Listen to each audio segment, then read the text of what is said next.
అందరికీ నమస్కారం. రాధారమణం తెలుగు ఆడియో నవల్కి స్వాగతం. ముందుగా నా ఛానల్ని సబ్స్క్రైబ్ చేసుకోండి, అలానే హైప్ కూడా చేసుకోండి, అలానే లైక్ కూడా చేసేయండి. ఇక ఈ కథ ఎవరిని ఉద్దేశించి రాసినది కాదు, ఇది నా ఊహ నుండి వచ్చినది. పాత్రలు, సన్నివేశాలు అన్నీ ఊహాజనకం. ఇక కథలోకి వెళ్ళిపోదాం. రాక్షసుడి వలలో అందాల జాబిలమ్మ 67వ ఎపిసోడ్. నారాయణ గారు శ్యామతో మాట్లాడుతూ ఉండగానే శ్యామ నారాయణ గారితో ఇంకా ఏదో అడుగుదామని అనుకుంటుంది. కానీ ఈలోగా తలుపు బడాలను తెరుచుకుని జమున లోపలికి వస్తూ ఉండేసరికి నారాయణ, శ్యామ ఇద్దరు జమున వైపు చూస్తూ ఉంటే జమున కోపంగా, ఏమే ఇక్కడే తిష్ట వేసుకుని కూర్చుని ఉన్నావు? కింద పనులన్నీ ఎవడు చేస్తాడే అని కోపంగా ఊగిపోతూ నారాయణ గారు శ్యామ కోసం భోజనం ప్లేటు పట్టుకుని వచ్చేసరికి, ఏంటండి మీరు, దానికి మీరు భోజనం తెచ్చిపెట్టడం ఏంటి? అది కిందకి రాలేకపోతుందా? ఏదో చిన్న దెబ్బ తగిలితేనే కాలు పని చేయలేనట్టుగా ఫీల్ అయిపోతుంది ఏంటిది? అది కూడా ఏంటండి మీరు మరి దాన్ని నెత్తినెక్కించుకుంటున్నారు? కిందకి పిలిస్తే అదే వస్తుంది కదా అని పైకి మాట్లాడుతూ ఉన్న లోపల మాత్రం శ్యామాని అలాంటి గదిలో ఉండనిస్తున్నందుకు నారాయణ గారికి ఇప్పటి వరకు తెలియదు. ఆ విషయం తెలిసిపోయేసరికి నారాయణ ఎక్కడిని తనని తిడతాడో అన్న భయంతో నారాయణ గారి మీద ప్రేమని కురిపించేస్తూ, ఏంటండి మీరు ఇన్ని మెట్లెక్కి పైకి వస్తారా? మీ ఆరోగ్యం ఏం కాను అని కొంచెం కోపంగా నారాయణ గారిని అంటూ శ్యామ వైపు చూస్తూ, ఏంటే నీకు మేము సఫారీలు చేసి పెట్టాలా? నా భర్త నీకు భోజనం పట్టుకొస్తేనే కానీ తినరా తమరు అని వాళ్ళని మాట్లాడనివ్వకుండా శ్యామాని తన ఇష్టం వచ్చినట్లు తిట్టేస్తూ ఉంటుంది జమున. శ్యామ భయపడుతూ అది పెద్దమ్మ అంటూ ఉన్న శ్యామాని చూస్తూ, కింద పనులన్నీ అలానే ఉండిపోయాయి. ముందు అవన్నీ చేసిన తరువాత తీరిగ్గా నీ గదిలోకి వచ్చి విశ్రాంతి తీసుకో, నడు ముందు అని శ్యామ చెయ్యి పట్టుకోపోతుంది జమున. శ్యామ జమున కోపానికి భయపడుతూ ఉంటుంది. నారాయణ గారు జమున శ్యామాని అన్ని మాటలు అంటూ తనని అలా భయపెట్టేసరికి విపరీతమైన కోపం వచ్చేస్తూ నారాయణ గారు శ్యామకి తినిపిస్తున్న భోజనం ప్లేటుని జమున ఎదురుగా విసురుగొట్టి కోపంగా పైకి లేచి ఆ అన్నం తినిపిస్తున్న చేతితోటే జమున చెంపని చెల్లుమనిపిస్తారు. నారాయణ గారు చేసిన పనికి శ్యామ అలానే ఆశ్చర్యంగా చూస్తూ ఉండిపోతుంది.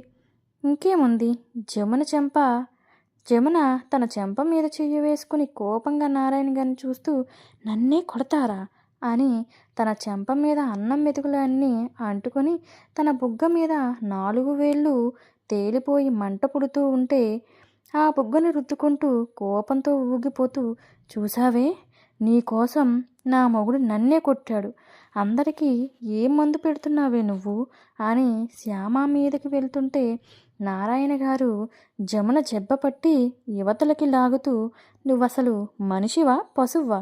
ఇంకొక మాట నీ నోటి వెంట వచ్చిందంటే నాలుక చీరేస్తాను, జాగ్రత్త. ఏంటి నీ బాధ? ఎందుకు ఆ పిల్లని ఇలా కాల్చుకుని నీ ఇష్టం వచ్చినట్టు తింటున్నావు? ఏమొస్తుంది నీకు? వచ్చిన దగ్గర నుండి అన్ని పనులు చేస్తుంది కదా, అయినా ఎందుకే ఇలా ఆడిపోసుకుంటావు అని నారాయణ కోపంగా జమునను చూస్తూ, అసలు శ్యామ మన ఇంట్లో పని చేయవలసిన అవసరం ఏముంది?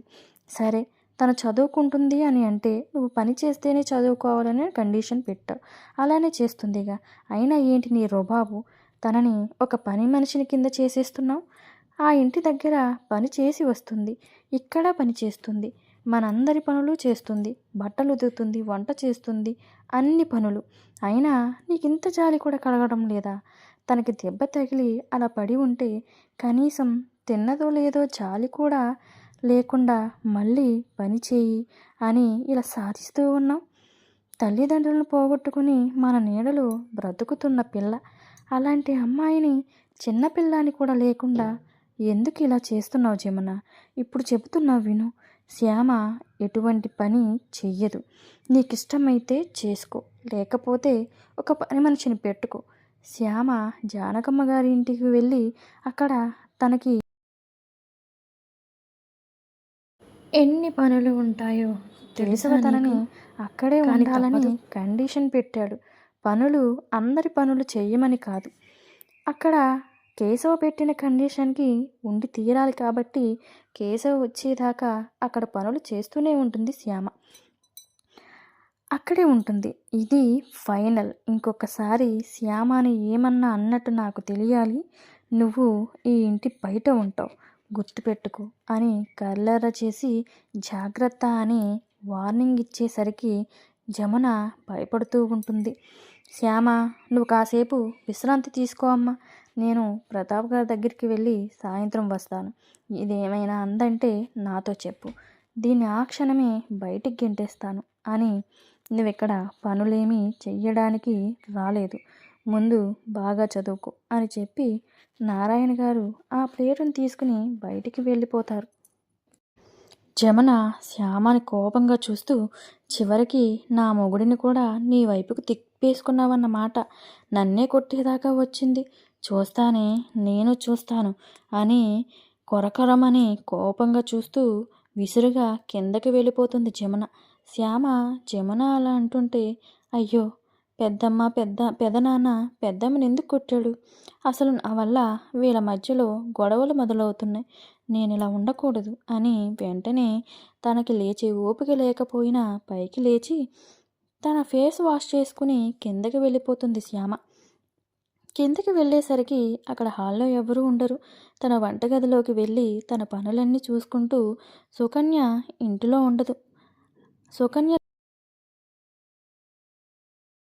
కాలేజ్ నుండి ఇంకా సుకన్య ఇంట్లో ఉండదు. లేకపోతే శ్యామ పరిస్థితి ఏంటో. జమున శ్యామ వంటగదిలో పనిచేయడంతో శ్యామని కోపంగా చూస్తూ, పని చేస్తుందిలే, ఎక్కడ తన భర్త అన్న మాటలకు శ్యామ పని చేయకుండా ఎక్కొట్టేస్తుందో అన్న భయం పట్టుకుంటుంది జమునకి. అంటే నేనే చేసుకోవాలా ఏంటి అని. కానీ శ్యామ వంటగదిలో పనులు చేస్తూ ఉండేసరికి మూతి తిప్పుకుంటూ వెళ్ళి పడుకుంటుంది జమున. అలా ఆ రోజులు గడిచిపోతూ ఉంటాయి. ఒక ఉదయం ఆది జీప్ దగ్గరగా నిలబడి సిగరెట్ కాలుస్తూ ఉంటాడు. ఇంతలో కొంతమంది మాస్కులు పెట్టుకుని, ఒక నలుగురు పెద్ద పెద్ద గెడ్డాలతో కండలు పెంచిన దేహంతో చూడటానికి రౌడీలలా ఉండే ఒక నలుగురు ఆది దగ్గరగా వచ్చి ఒక ఫోటో చూపించి, ఇందులో ఉన్న అమ్మాయిని ఎక్కడైనా చూసావా అని చాలా గరుకుగా అడుగుతారు వాళ్ళు. ఆది ఆ ఫోటోని చూస్తూ వెంటనే ఆశ్చర్యంగా అనిపించి, అందులో ఉన్న అమ్మాయి 2 జడలు వేసుకుని చిన్నపిల్లలా ఉన్న శ్యామ ఫోటో కనిపిస్తుంది. దాన్ని చూసిన వెంటనే శ్యామ అని మనసులోనే అనుకుంటూ, ఆది తన ముఖంలో ఏ భావన కనిపించనివ్వకుండా, నేను చూడలే, అయినా ఈ అమ్మాయి ఎవరు, మీకేమవుతుంది, ఆ అమ్మాయి గురించి ఎందుకు వెతుకుతున్నారు మీరు అని దబాయిస్తున్నట్టు అనుమానంగా అడుగుతూ ఉంటాడు ఆది. ఆ వివరాలన్నీ నీకెందుకు బే, చూసావా అని అడిగాము. నువ్వు చూడలేదు అన్నావు, అంతే అయిపోయింది. అంతకుమించి ఇంకేమీ అడగకూడదు అని వేలు పెట్టి బెదిరిస్తూ ఉంటాడు ఆ రౌడీ. అందులో ఉన్న ఒక రౌడీ, అవునా, నాకు తెలియదు అని ఆది ఆ రౌడీ భుజం మీద చెయ్యి వేస్తాడు. అలా వేసేసరికి ఆ రౌడీ కోపంగా వెనక్కి తిరిగి, ఏంట్రా నీ బాధ చెప్పు అని ఆది మీదకి వెళుతూ అడుగుతూ ఉంటే, వెంటనే ఆది ఆ రౌడీ ముక్కు మీద ఒక గుద్దు గుద్దుతాడు. ఆది గుద్దుకి ఆ ముక్కు పగిలి రక్తం బడబడా కారిపోతూ ఉంటుంది. వాడు ఆ ఫోటోను వదిలేసి ఆ ముక్కును పట్టుకుని, ఎవడ్రా నువ్వు, నా ముక్కుని పగలగొడతావా అంటూ, ఒరే వీణ్ణి వేసేయండ్రా అని ఆది మీదకు వెళుతూ ఉంటే, ఈలోగా ఆది ఒక ఈల వేస్తాడు. వెంటనే కేశవ మనుషులు ఒక 10 మంది దాకా అక్కడికి వచ్చేసి వాళ్ళ నలుగురిని చుట్టుముట్టి వాళ్ళ చేతి గన్నలతో ఎక్కుపెట్టి వాళ్ళని గురి చూసి అలానే నిలబడేసరికి ఆ రౌడీలు ఆ గన్న పట్టుకున్న వాళ్ళు చాలా బలిష్టంగా, వాళ్ళకంటే భయంకరంగా కనిపించేసరికి భయంతో వెంటనే వాళ్ళ చేతులు పైకెత్తి మోకాలు మీద కూర్చుని అర్థం కానట్టు, ఎవరు మీరు, ఎందుకు మమ్మల్ని ఇలా చుట్టుముట్టారు? మమ్మల్ని ఏం చేయకండి. ఆ అమ్మాయి మా అయ్యగారికి మేనగోడలు. అలిగి ఇంట్లో నుండి వచ్చేసింది. మా అయ్యగారు తీసుకురమ్మని పంపించారు. అంతకు మించి ఆ అమ్మాయి గురించి మాకేమీ తెలియదు అని ఆ రౌడీలు చెప్పేసరికి ఆదికి మొత్తం తెలుసు కాబట్టి ఆ చెప్పిన వాడి దగ్గరికి వచ్చి, ఏంట్రా మీ అయ్యగారికి మేనగోడలా ఆ అమ్మాయి? అలిగి ఇంట్లోంచి వచ్చేసిందా? నువ్వు చెప్పే కాకమ్మ కథలు నమ్మేవాడు ఎవరు లేరిక్కడ అని ఎటకారంగా అంటూ, మీరు ఆ అమ్మాయి కోసం వెతుకుతున్నారు అంటే ఖచ్చితంగా ఆ అమ్మాయి మీకు కనిపిస్తే ఏ దుబాయ్కో అమ్మేసే ముఠాకు చెందిన వాళ్ళేగా మీరు అంటూ వాళ్ళ మనుషుల వైపు చూస్తూ వీళ్ళను తీసుకురండి అని చెప్పి జీప్ ఎక్కి కేశవ చెరువు దగ్గరికి పోనిస్తాడు ఆది. వెంటనే కేశవ మనుషులను ఆ రౌడీలను పట్టుకుని వ్యాన్లో వేసుకుని ఆది వెనకాలే వెళ్తారు. ఆ నలుగురు రౌడీలను ఒక గదిలో కట్టిపడేసి, అలానే వాళ్ళకి తిండి కానీ నీళ్లు కానీ ఇవ్వకండి, అసలు వీళ్ళు ఎవరో ఏంటో తెలుసుకునేదాకా పచ్చి మంచి నీళ్ళు కూడా ఇవ్వకండి అని ఆది చెప్పేసరికి, వాళ్ళు కూడా అలానే అని చెప్పేసరికి వెంటనే ఆది ఆ తలుపులు మూసేసి కేశవ మనుషులను చూస్తూ, వాళ్ళెవరూ తప్పించుకోకూడదు అలా కాపలాగారిని హెచ్చరించి, ఆది ఆ మనుషులను చూస్తూ వాళ్ళెవరూ తప్పించుకోకూడదు అని కాపలాదారుని హెచ్చరించి, ఆది ఈ విషయాన్ని వెంటనే కేశవకి చెప్పాలని కేశవ ఉంటున్న జైలుకి బయలుదేరి వస్తాడు ఆది. ఇక్కడ కేశవ ఒక చెట్టు కింద కూర్చొని అలానే ఆలోచిస్తూ ఉంటాడు. ఇప్పుడు కర్ణాకి తన తమ్ముడిని నేను చంపాను అని ఇంకా పగను పెంచుకుని నా కుటుంబానికి ఏమైనా చెయ్యాలని అనుకుంటాడు. కానీ నాకు శిక్ష పడి ఆ శిక్షని అనుభవిస్తున్నాను కాబట్టి కొంచెం సైలెంట్గానే ఉండి ఉంటాడు. కానీ ఎందుకైనా మంచిది, కొంచెం సెక్యూరిటీని పెంచమని ఆదికి చెప్పాలి. వాళ్ళందరినీ సెక్యూరిటీ ద్వారానే ఎక్కడికైనా పంపించి జాగ్రత్తలు తీసుకోవాలని ఆదికి చెప్పాలని ఆలోచిస్తూ, ప్రస్తుతం శ్యామ చాలా ప్రమాదంలో ఉంది అని కేశవకి తెలుసు. కానీ ఎవరి వల్ల అనేది కేశవకి తెలియదు. ఇప్పుడు శ్యామ నారాయణ గారి ఇల్లే సురక్షితమైనది అని కేశవ శ్యామ గురించి ఆందోళన చెందడు. కానీ కర్ణ చూపు శ్యామ మీద పడేసరికి కేశవ కర్ణ గురించి ఆలోచిస్తూ, ఇప్పుడు ఉన్న పరిస్థితిలో నేను లేను కాబట్టి శ్యామనే వాడి టార్గెట్. శ్యామ వాడి చేతిలోకి చిక్కితే అన్న ఆలోచన వస్తుంటే కేశవ పిడికిలి బిగించి కోపంగా మారిపోతూ ఉంటాడు. ఈలోగా ఒక కానిస్టేబుల్ వచ్చి కేశవ అంత కోపంగా ఉండేసరికి భయపడుతూ, అన్న నిన్ను కలవడానికి ఎవరో వచ్చారని చెప్పేసి వెళ్ళిపోతాడు. తనని కలవడానికి ఎవరు వస్తారో కేశవకి తెలుసు. లోపల నుండి నడుచుకుంటూ ఆదిని చూస్తూ ఏ భావము లేకుండా వెళ్ళి అక్కడ నిలబడతాడు కేశవ. అలానే ఆది వైపు చూస్తూ ఏంటి విషయం అన్నట్టు చూస్తాడు కేశవ. ఆది వెంటనే అన్నా అంటూ తన జేబులో నుండి శ్యామ ఫోటో తీసి కేశవకిస్తాడు. కేశవ ఆ ఫోటోను చేతిలోకి తీసుకుని 2 చెడలతో ఉన్న శ్యామని చూసేసరికి మనసు ప్రశాంతంగా మారిపోయి తన పెదవుల మీద చిన్న చిరునవ్వు వచ్చి చేరుతుంది. ఆది కేశవని చూస్తూ, అన్నా శ్యామ గురించి ఎవడో వెతికిస్తున్నాడు అని చెబుతాడు ఆది. ఎవరు అన్నట్టు చూస్తాడు కేశవ. అది నాకు కూడా తెలియదన్నా, కాకపోతే ఆ వెతికే వాళ్ళు చాలా భయంకరంగా ఉన్నారు, ఆ రౌడీలు అని వాళ్ళ ఫోటోని కూడా చూపిస్తాడు ఆది. కేశవ ఆ రౌడీలను చూస్తూ, అవునా వాళ్ళని పట్టుకున్నావా అన్నట్టు చూస్తాడు కేశవ. వాళ్ళని పట్టుకుని మన చెరువు దగ్గర ఉన్న గెస్ట్ హౌస్లో కట్టి పడేశాను అని చెప్పేసరికి కేశవ ఆది వైపు శబాస్ అన్నట్టు చూస్తాడు. మంచి పని చేసావు. అసలు వాళ్ళు ఎవరు ఏంటి, అసలు శ్యామ కోసం ఎందుకు వెతుకుతున్నారు? వాళ్ళు కర్ణ మనుషులా లేకపోతే ఇంకెవరైనానా ఏంటి అనేది మనం తెలుసుకోవాలి అని కేశవ చెబుతూ ఉంటే,